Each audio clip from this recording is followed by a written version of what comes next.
Quand on parle de jeux vidéo, un nom revient toujours. Ce petit plombier moustachu, habillé de rouge et de bleu, c'est bien plus qu'un simple personnage de jeu vidéo, parce qu'aujourd'hui, c'est une icône culturelle et un symbole universel qui a traversé des générations de gamers depuis près de 40 ans. On a grandi avec lui, on a appris à jouer avec lui, et d'une certaine manière, il fait partie de notre imaginaire. Il incarne la joie, la simplicité, le plaisir du jeu vidéo, celui où tout paraît coloré, léger et enfantin. Mais derrière cette apparence innocente, l'univers de Mario cache quelque chose de bien plus étrange. Parce que si on regarde d'un peu plus près, on se rend compte que cet univers n'est pas toujours aussi lumineux qu'il en a l'air. Des mondes parfois sombres, des symboles cachés un peu partout et surtout des mystères. Des mystères que Nintendo n'a jamais vraiment expliqués, laissant la communauté imaginer, théoriser et parfois même découvrir des choses assez dérangeantes.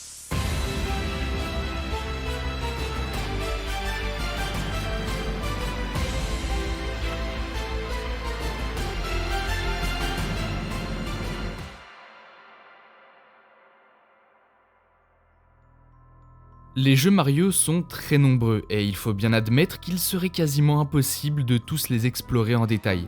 Entre les épisodes principaux, les spin-offs, les jeux mobiles, les remakes, les variantes 3D ou 2D, Mario a traversé plusieurs décennies, plusieurs générations de consoles et même plusieurs styles de jeux complètement différents. Chaque aventure cache ses propres mystères, ses zones d'ombre, ses détails étranges que les joueurs ont fini par remarquer au fil des années. Et évidemment, je ne pourrais pas tout aborder ici. Il y a beaucoup trop de secrets, de théories et d'interprétations parfois contradictoires.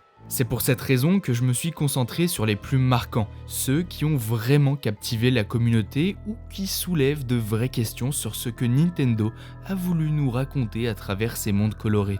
Des secrets qui vont bien plus loin qu'un simple easter egg caché derrière un mur et des théories qui parfois remettent en question la vision même qu'on a de Mario et de son univers.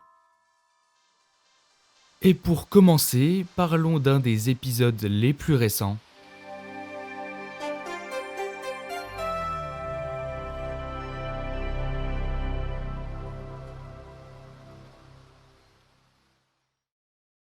Dans le tout premier trailer de Mario Odyssey, on peut voir Mario apparaître dans la ville de New Donk City en sortant d'une bouche d'égout.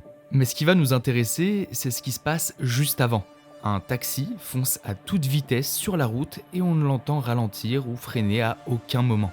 Et le problème, c'est que si vous avez joué au jeu, vous n'êtes pas sans savoir que cette route ne mène nulle part d'autre que dans le vide. On peut d'ailleurs y trouver des barrières sur le bord, laissant supposer qu'un accident a bien eu lieu à cet endroit et qu'on cherche à éviter que ça se reproduise. On peut donc en conclure que la voiture que l'on voit durant les toutes premières secondes de l'existence de Mario Odyssey est un taxi qui se donne la mort sans aucune raison apparente ou expliquée. Et d'ailleurs, la mort, c'est un thème que je trouve récurrent dans cet épisode, et ça pour la simple et bonne raison qu'en réalité, Mario décède au tout début du jeu après avoir perdu son combat contre Bowser. Alors je sais que ça peut paraître fou, mais c'est très probable, parce qu'en analysant la suite, il tombe à Haut-de-Bourg, un lieu qui esthétiquement est assez lugubre aux premiers abords. Il y a très peu de couleurs, c'est assez monochrome et les habitants de ces lieux sont des chapiformes, des êtres capables de prendre le contrôle du corps sur lequel ils se posent, et il faut quand même souligner l'apparence fantomatique de ces personnages. Ils sont tout blancs et la partie basse de leur corps ressemble un peu au Mystérieux, une créature que l'on peut trouver dans Super Mario World. Et la particularité des Mystérieux, c'est qu'en plus d'être des dinosaures, ce sont des fantômes, car ils appartiennent à l'espèce des boues, les fantômes emblématiques de la saga. Autrement dit, les chapiformes seraient une branche de fantômes descendante des boues. Et pour approfondir un peu plus leur lien avec la mort, il faut aussi s'intéresser à tout ce qui les entoure. Comme dit précédemment, Haut-de-Bourg est un lieu à l'esthétique assez particulière, surtout pour un jeu Mario. Beaucoup comparent cet endroit à un purgatoire, un lieu où les âmes se purifient de leurs péchés avant de rejoindre le paradis. Et d'autres poussent l'idée encore plus loin en disant que Haut-de-Bourg serait le purgatoire des victimes de Londres pendant la Seconde Guerre mondiale. Cela expliquerait le ton monochrome et peu coloré de la ville. C'est une esthétique proche de cette période, ce qui est d'ailleurs accentué par la façon dont sont habillés les habitants. Les chapiformes masculins portent des chapeaux haute forme et les féminins des chapeaux cloches, des styles typiques de Londres dans les années 40-50. Et si ça vous suffit pas, il y a carrément des images de conception du jeu où on peut observer des chapiformes devant le Big Ben. Donc Haudebourg serait une projection plus onirique de Londres lors de la guerre, ce qui explique pourquoi on peut observer au début du jeu que les fenêtres des bâtiments sont toutes sans lumière, car à l'époque, les bombardements se faisaient très souvent de nuit, et les bombardiers se fiaient aux structures lumineuses pour savoir où tout balancer. Donc les habitants, pour empêcher tout risque d'explosion, se dissimulaient dans l'ombre, mais également dans des bunkers ou des lieux souterrains qui y ressemblent pour éviter d'être touchés. C'est sûrement la raison pour laquelle on peut aussi constater la présence de ces cachettes un peu partout dans le coin. D'ailleurs, à la fin du jeu, les lumières des bâtiments réapparaissent, et ça car les menaces principales telles que Bowser ont été éliminées, ce qui prouve que tous ces délires autour des bâtiments, des lumières et des personnages, etc. ne sont pas là par hasard, ce qui peut confirmer que Mario serait bel et bien décédé. Il serait en quelque sorte devenu lui aussi un fantôme, mais pas un chapiforme parce qu'il n'est pas londonien. Tout cela expliquerait pourquoi il se retrouve à Haudebourg après sa défaite, mais aussi pourquoi pendant tout le reste du jeu, il ne peut jamais mourir. À aucun moment, vous ne pourrez voir un game over apparaître, parce qu'à chaque fois que l'on échoue, on a juste une animation pour nous dire qu'on a perdu des pièces. Mais le truc qui rend tout ça encore plus malsain, c'est la théorie qui dit que les chapiformes possèdent le corps de leurs victimes. Comme dit précédemment, ces créatures sont des êtres capables de prendre le contrôle du corps sur lequel ils se posent. Durant l'aventure, Mario rencontre Cappy, et c'est ce chapiforme qui va nous accompagner tout au long de notre odyssée, ce qui nous permettra de le jeter sur un ennemi pour en prendre possession. Mais du coup, qu'est-ce qui nous dit que Cappy ne prendrait pas le contrôle du corps de Mario, et donc, dans une certaine logique, du cadavre de Mario ? Parce qu'il est bien sur sa tête tout au long de l'histoire, me faisant d'ailleurs penser que son nom Cappy, c'est à la fois pour souligner le côté chapeau et capillaire du personnage, mais ça peut aussi signifier capitaine, comme si c'était lui qui prenait toutes les décisions, que c'est lui la conscience principale. Cette théorie de la possession, on peut encore plus la mettre en avant lorsqu'on met le jeu en pause et qu'on attend quelques minutes, parce qu'on pourra observer Mario perdre totalement ses pupilles, comme si on l'avait vidé de son âme. Et ce qui est intéressant, c'est qu'il y a justement une tenue dans le jeu où Mario n'a également plus de pupilles, c'est la tenue zombie. Donc si Cappy est en réalité le vrai protagoniste de Mario Odyssey et non Mario lui-même, qu'est-ce qui m'empêche de penser que les chapiformes ne sont pas des êtres maléfiques qui ont pour but de contrôler le monde ? Parce que tout au long du jeu, on croise énormément de personnages avec un couvre-chef, des chapeaux, des casquettes, des couronnes, et quand on reconnaît la nature des chapiformes, on peut facilement imaginer que tous ces gens ne sont plus vraiment eux-mêmes, mais qu'ils sont en réalité possédés. D'ailleurs, le jeu confirme subtilement cette idée à travers une quête secondaire, parce que pour obtenir certaines lunes, il faut dénicher des chapiformes cachés, déguisés sous une autre apparence. Et quand on les découvre, leur réaction est toujours la même. Ils sont agacés, presque vexés, comme s'ils auraient préféré qu'on ne découvre jamais leur véritable forme. Et c'est justement pour ça qu'ils nous offrent une lune, comme une sorte de marchandage pour qu'on les laisse tranquilles et qu'ils puissent continuer à vivre dans l'ombre, cachés derrière une autre identité. Mais c'est peut-être pas le truc le plus chelou que vous pouvez découvrir, parce que si on retourne à New Donk City, on peut constater dans un coin de la map la présence d'un homme très étrange qui sautille et a l'air de célébrer quelque chose. Et le problème, c'est qu'en s'approchant pour savoir ce qu'il se passe, cet individu disparaît. Exactement comme un fantôme. Tout ça, selon moi, c'est une manière de maintenir le mensonge et de préserver le secret sur la nature du monde de Mario Odyssey. Vous savez quoi ? On va faire une petite pause. Parlons d'autre chose, un truc pas forcément lié directement à Mario, parce que le pauvre, il en a déjà bien bavé dans cette vidéo, entre le fait qu'il soit potentiellement mort, que son cadavre soit possédé et que le monde autour de lui soit probablement dirigé par des entités fantomatiques. Je pense qu'il mérite un peu de repos. Alors laissons-le souffler un instant et emmenons-le au pays de la mer. Un endroit parfait pour oublier ses traumatismes et vivre, pour une fois, les meilleures vacances de sa vie. Là-bas, on peut jouer au beach volley, se baigner dans l'eau, s'amuser à fouiller les fonds marins, bref, la vie parfaite. À un détail près. Est-ce que vous avez déjà remarqué que les gyclopodes, ces créatures semblables à des pieuvres qui peuvent voler comme Iron Man en se propulsant avec de l'eau, sont en quelque sorte connectés à Mario ? Si vous les observez bien, vous remarquerez que lorsqu'ils prennent des pièces, elles s'ajoutent à notre compteur de pièces. ce qui n'a absolument aucun sens, puisque ce n'est pas nous qui les avons récupérés. Pareil, si vous les laissez attraper un cœur, il s'ajoutera à notre barre de vie. Donc, pour une raison totalement inexpliquée, les gyclopodes sont en quelque sorte un prolongement du personnage de Mario. Et ce lien, on ne le ressent pas seulement dans le gameplay, mais aussi dans leur design. Ils possèdent tous une moustache, étrangement similaire à celle de notre protagoniste. Ouais, pas ouf les vacances à la mer. Je pense que ce serait mieux d'aller au Royaume des Sables, parce que personnellement, j'adore cette map. Elle me fait énormément penser à un mélange entre le Mexique et l'Égypte. Et c'est normal, c'est très certainement ce qui a inspiré les structures de ces lieux, ainsi que leurs habitants, les Uituzek. Ce qui est intéressant avec eux, c'est leur design, que ce soit leurs vêtements de mariachi, leur délire autour de la musique et des maracas, ou encore leur physique squelettique, parce que dans la culture mexicaine, la mort est un thème très important, souvent symbolisé par des squelettes. Je sais même pas pourquoi je vous explique ça, parce que tout le monde a vu Coco. Mais un détail physique a troublé l'attention de pas mal de joueurs, leurs yeux. Si on regarde bien, on dirait qu'il y a une sorte de symbole de fleur dans chaque œil. Et même si ça peut paraître anodin, c'est assez révélateur sur l'origine de ces êtres vivants. Et pour le comprendre, on va devoir passer nos vacances ailleurs et à une autre époque, direction l'île Delfino, la map de Mario Sunshine.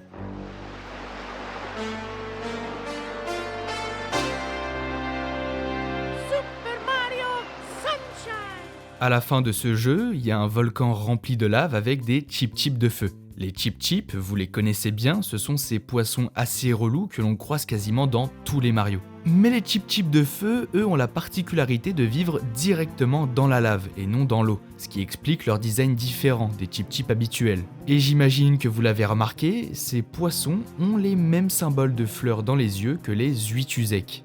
C'est là qu'une théorie intéressante est apparue, et pas des moindres, puisqu'il s'agit de la théorie de Darwin, la fameuse théorie de l'évolution. L'élément qui nous intéresse ici, c'est le fait qu'une espèce transmet à sa génération suivante tous les gènes et mutations qui favorisent sa survie. Autrement dit, un poisson qui vit dans la lave va développer chez ses descendants une résistance aux températures extrêmes. Et ça tombe bien, puisque les Uituzek vivent au pays des sables, l'endroit le plus chaud de la planète. On peut donc en conclure que les Uituzek sont les descendants des chip-chips de feu et que leurs origines se trouvent près de l'île Delfino. À ce propos, l'île Delfino n'est pas non plus un lieu dépourvu de mystère. Un endroit en particulier a toujours attiré l'attention des joueurs, cette petite île au loin avec un tuyau. Sur le moment, ça ne paraît pas très important, sauf que lorsque l'on s'approche, aucun tuyau n'est visible. Pourtant, c'est exactement ce qui attire le regard à chaque fois qu'on observe l'île, alors comment expliquer qu'une fois sur place, ce tuyau disparaisse ?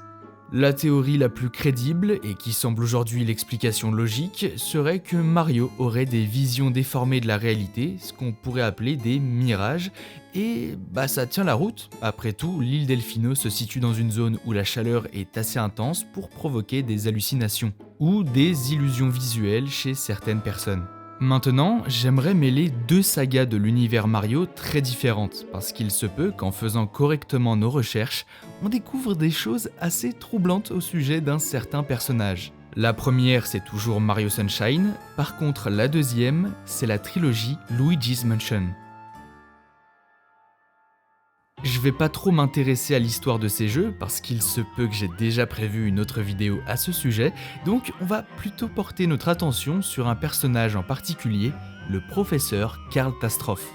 Ce personnage est très important dans la saga Luigi's Mansion, mais aussi dans Mario et Luigi, les frères du temps. Et c'est logique parce qu'il s'agit d'un scientifique extrêmement intelligent, capable de créer toutes sortes de gadgets, d'armes et d'objets complètement farfelus. Mais ce qui rend Karl Tastroff aussi fascinant, c'est que malgré son apparence de vieux savant un peu taré, ses véritables intentions restent assez floues. Même si les jeux le présentent globalement comme quelqu'un du côté du bien, il est souvent et d'une certaine manière à l'origine de plusieurs catastrophes. Par exemple, il a passé près de 20 ans à concevoir le portificateur ectoplasmique, une machine capable d'enfermer les fantômes dans des portraits. Et bien que dans les jeux ça nous est très utile afin d'éliminer nos ennemis, certains d'entre eux en profitent pour les utiliser à leur avantage, notamment le Roi Boo, l'antagoniste principal de la trilogie qui utilise le portificateur ectoplasmique pour par exemple enfermer Mario dans un tableau. Mais un autre exemple très marquant peut être aperçu dans Mario Sunshine. Lorsque Mario et ses amis débarquent sur l'île Delfino pour y passer des vacances bien méritées, ils découvrent à leur arrivée que l'île est recouverte d'étranges graffitis et de détritus. Et surtout que quelqu'un a vandalisé les fontaines qui fournissent l'eau potable à l'île. Rapidement, les habitants accusent Mario car un sosie de lui a été vu en train de salir les lieux. Ce sosie, nommé Anti-Mario, s'avéra plus tard être en réalité Bowser Jr. déguisé. Son but était de kidnapper la princesse Peach et de faire accuser Mario pour détourner l'attention. Et pour ça, il s'est servi d'un pinceau magique pour dégueulasser toute l'île. Les origines de ce pinceau sont pas explicitement racontées, mais on peut vite comprendre pourquoi il existe. À un moment de l'histoire, Bowser Jr. révèle que ce pinceau lui a été donné par un vieil homme en blouse blanche, ce qui peut rapidement nous mettre sur la piste du professeur. Mais si au cas où ce n'est pas évident, suffit de regarder le symbole se trouvant directement sur le pinceau, et là, pas besoin d'en dire plus, on reconnaît le visage de notre ami scientifique. Mais du coup, pourquoi avoir donné une telle arme à une personne qui allait forcément l'utiliser pour faire du mal aux gens? Eh bien moi, j'ai ma théorie. Et si Karl Tastroff ne cachait pas des intentions malveillantes envers le personnage de Mario? Comme par exemple, nuire à sa réputation. On l'a vu plus tôt, celui-ci a créé le portificateur ectoplasmique qui a permis au roi Boo d'emprisonner Mario lors des événements de Luigi's Mansion, lui offrant ainsi la possibilité de comploter dans le dos de notre plombier moustachu afin de créer un clone qui prendrait sa place. Ça pourrait expliquer énormément de choses comme la création de certaines créatures telles que les giclopodes de Mario Odyssey qui pourraient être des expériences ratées qui visaient à dupliquer Mario afin de le faire passer pour un méchant. Exactement comme dans Mario Sunshine, où le pinceau magique créé par Karl et utilisé par Bowser Jr. lui sert pour se changer en anti-Mario et détruire son image auprès des populations. Raison pour laquelle, dans Luigi's Mansion 3, Karl Tastroff peut créer Gluigi, un double de Luigi composé d'ectoplasme vert, car le savant fou avait déjà en sa possession une technologie lui permettant de créer des versions alternatives de certains protagonistes. D'ailleurs, dans le jeu Mario Party 7, il y a 2 items créés par Karl Tastroff et ces 2 objets ne peuvent être utilisés que par Waluigi, Wario, Boo et Skullrex.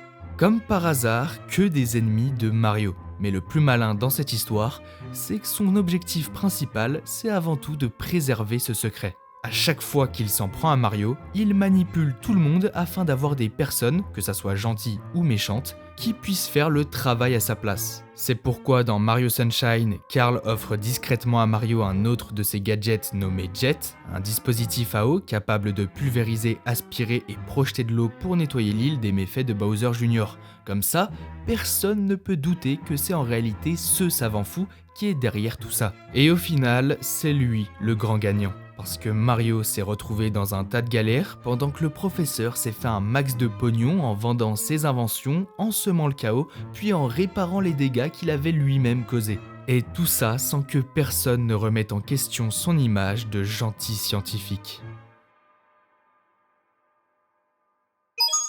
It's me, Mario!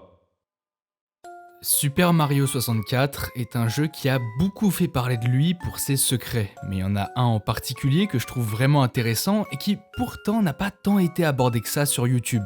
Je ne parle pas du fameux Hell is real, ce message gravé dans la cour du château de Peach qui laissait penser qu'on pouvait débloquer Luigi dans le jeu. À l'époque, tout le monde y croyait, sauf qu'en réalité, Luigi n'apparaît nulle part. Il n'est ni jouable ni même présent dans le jeu, ce qui est plutôt étrange quand on y pense, surtout pour le premier Mario en 3D, qui exploitait déjà les bases d'une grosse partie du lore de la série.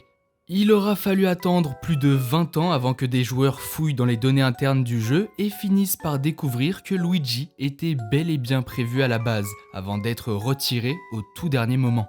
Et finalement, ce sont des modeurs qui ont réussi à le réintégrer dans le jeu en utilisant ces fichiers retrouvés, une sorte de résurrection numérique, comme si Luigi avait toujours été là, mais coincé dans le code pendant toutes ces années, faisant qu'au final, Hell is real. Je ne parle pas non plus des mystères entourant le monde trempé-séché, une zone qui a fait beaucoup parler car elle mettait énormément de joueurs mal à l'aise. Ça pouvait également aller jusqu'à la colère, l'irritation, voire la solitude. Bref, des ressentis majoritairement négatifs, sûrement provoqués par l'esthétique perturbante du niveau. Non, le truc dont j'avais envie de parler à propos de Mario 64, c'est la théorie comme quoi le jeu serait une initiation franc-maçonnique. Si vous savez pas ce que c'est, la franc-maçonnerie, c'est une sorte de société secrète qui existe depuis des siècles.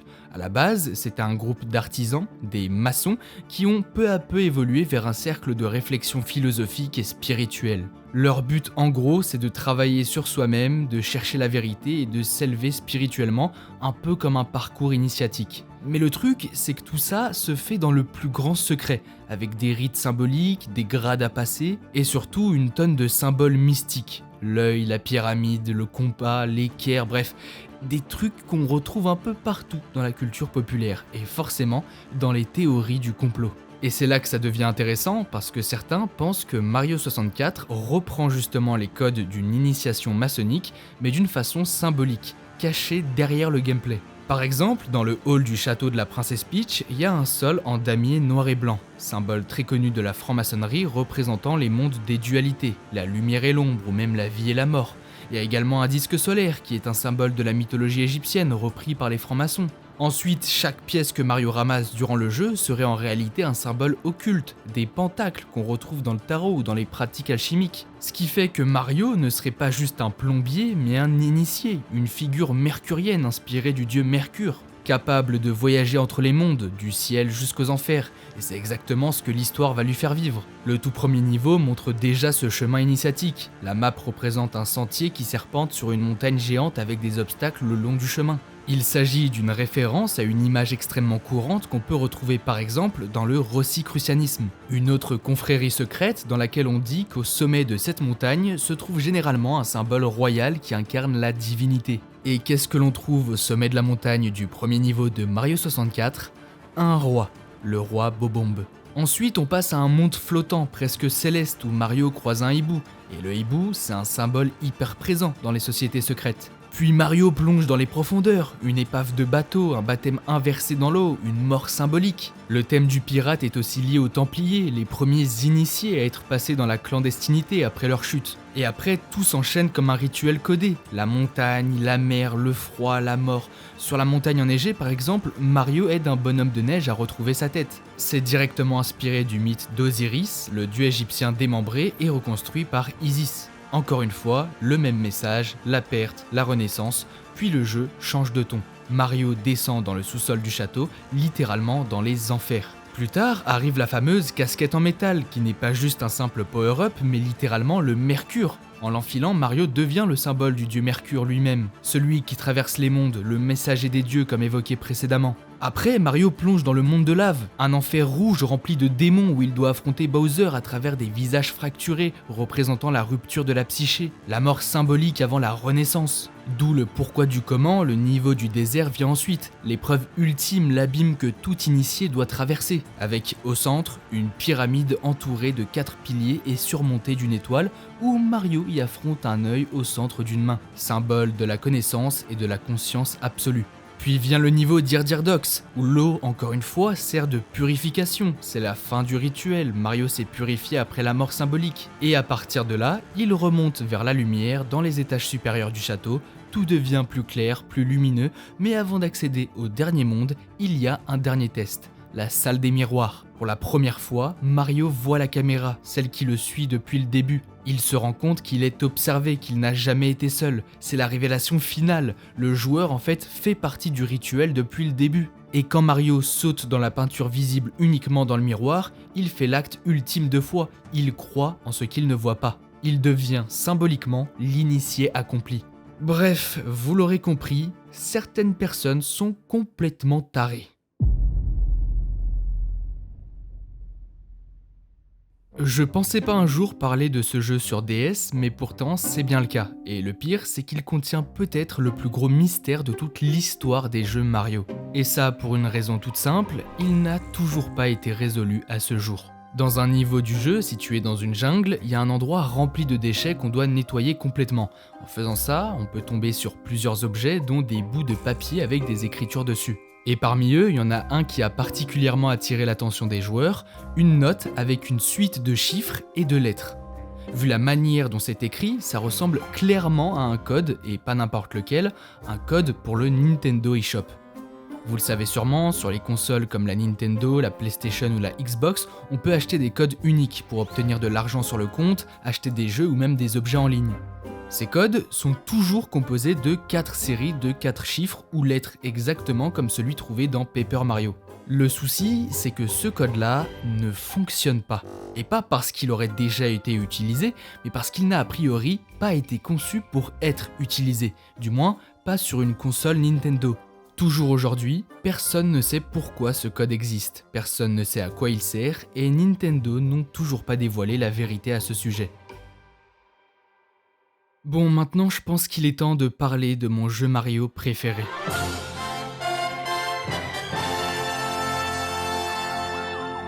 En vérité, on va parler des 2 jeux Mario Galaxy. Déjà parce que l'un des mystères les plus connus de tout l'univers Mario vient du 2e opus. Et pour ceux qui ne voient pas de quoi je parle, je fais évidemment référence au niveau du magma glacé. Un niveau assez classique en apparence, mais avec un détail qui a marqué énormément de joueurs. Pour le découvrir, il suffit d'activer la vue à la première personne et de lever les yeux. On peut voir des silhouettes étranges nous observer au loin tout en étant fixe. Personne ne sait vraiment ce que c'est, ni même s'il s'agit d'une espèce déjà connue dans l'univers Mario. Tout ce dont on est au courant, c'est que dans les fichiers du jeu, ces entités sont appelées Hell Valley Skytrees, autrement dit, les arbres de la vallée de l'enfer. Et faut savoir que les jeux Mario sont d'origine japonaise, faisant que c'est pas étonnant que beaucoup d'éléments du folklore du pays aient inspiré la franchise. Par exemple, dans Super Mario Bros 3 ou 3D Land, Mario peut obtenir un costume de tanuki, un animal mythique du Japon, mi-chien, mi-raton laveur. Luigi, lui, peut porter une tenue de kitsune, un esprit renard du folklore. Même les Koopas seraient inspirés d'une créature aquatique japonaise nommée le Kappa, souvent représentée avec une carapace sur le dos. Et bien d'après certaines théories, ces créatures qui nous observent dans le niveau du magma glacé seraient inspirées des Kodama. Dans la culture japonaise, les Kodama sont des esprits de la forêt. On les imagine souvent comme des entités silencieuses, perchées dans les arbres, observant les humains sans jamais intervenir. Ce sont des âmes liées à la nature qui protègent les bois et les montagnes. On dit que si quelqu'un ose abattre un arbre habité par un Kodama, il s'attire une malédiction. Et quand on regarde de plus près les Hell Valley Skytrees, ça colle plutôt bien, non ? Leur nom mentionne des arbres et leur comportement est similaire. Ils restent immobiles, en hauteur, comme s'ils surveillaient le joueur. Sauf qu'ici, la forêt est remplacée par un décor volcanique. Et c'est justement ce contraste, des silhouettes fantomatiques dans un environnement brûlant et désert, qui renforce leur côté inquiétant. Mais ce qui intrigue encore plus, c'est que ces entités n'ont aucune utilité dans le jeu. Elles ne bougent pas, elles ne parlent pas, elles ne sont reliées à aucune quête ni à aucun secret. C'est comme si elles étaient là uniquement pour être vues, pour provoquer un malaise. Et ce genre de détails, volontairement inexpliqués, c'est assez rare dans un jeu Mario, surtout dans un titre aussi lumineux et positif que Mario Galaxy 2. Mais si j'ai envie de vous parler des Mario Galaxy aujourd'hui, c'est surtout à cause d'une révélation faite par Nintendo il y a pas si longtemps, et qui a pas mal secoué la communauté. Mario et Peach n'ont jamais été en couple, et n'ont jamais eu vocation à l'être. En réalité, ce sont simplement de très bons amis qui s'entraident quand ils le peuvent. Vous imaginez bien la réaction d'internet, ça voulait dire qu'après des décennies à risquer sa vie pour la sauver, Mario s'est fait friendzoner à chaque fois. Aussi drôle que ça puisse paraître, cette révélation change complètement notre vision de leur relation. Et surtout, elle ouvre une porte immense sur le lore de l'univers Mario, notamment sur un personnage en particulier, Harmony.